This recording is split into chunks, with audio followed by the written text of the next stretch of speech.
C'est d'abord un spectacle qui s'écoute. Celui du son des icebergs qui s'entrechoquent et des glaçons rejetés sur les plages.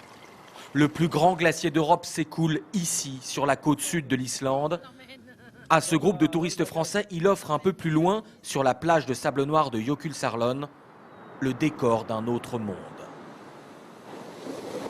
C'est unique, oui, oui, tout à fait. À rencontrer des glaçons de cette forme, de cette géométrie sur une plage noire, j'avoue que c'est pas banal. Hein. On n'a pas l'habitude de voir ça en France. Une ambiance polaire qui attire désormais le monde entier. Le pays des glaces est même de plus en plus à la mode en Asie. Environ 24 heures pour venir ici, c'est pas facile, mais tout le monde veut venir ici. Tous les Chinois veulent venir ici. Oui, tous les Chinois, je pense, hein, parce que c'est super beau, c'est magnifique, c'est un rêve, quoi. C'est tellement différent. Différent, comme cette incroyable grotte de glace considérée comme la plus belle de la planète. Et c'est sans compter les autres merveilles de l'île.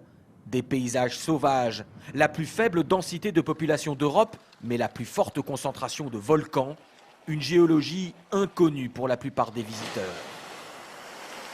On a l'impression de découvrir un autre monde, un monde primaire avec des zones géographiques vraiment différentes. Tu vois des trous avec de l'eau qui jaillit, c'est vraiment... nous, on voit ça nulle part en France, quoi.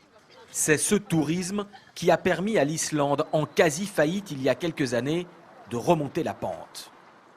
L'an dernier, l'Islande a accueilli près d'1 million de visiteurs étrangers. C'est énorme, cela représente 3 fois la population de ce pays. Le tourisme est en train de devenir la première industrie économique du pays, devant la pêche. Il faut dire que l'actualité internationale l'a aidé.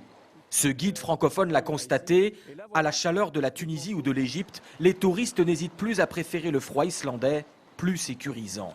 On a vu statistiquement avec les problèmes dans les pays arabes là, ça fait venir ici des gens. Parce qu'ici, rien ne se passe normalement. Il n'y a pas de problèmes comme ça.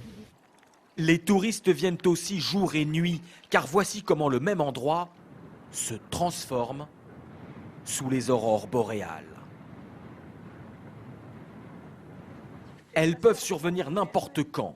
Ces astronomes amateurs français sont sortis précipitamment de leur gîte, tongs aux pieds malgré le froid glacial.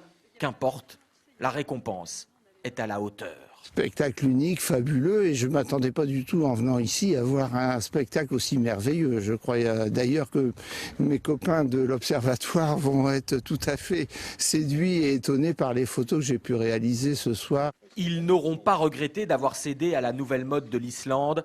Les spécialistes estiment que l'année 2015 est la plus belle pour les aurores boréales depuis 20 ans.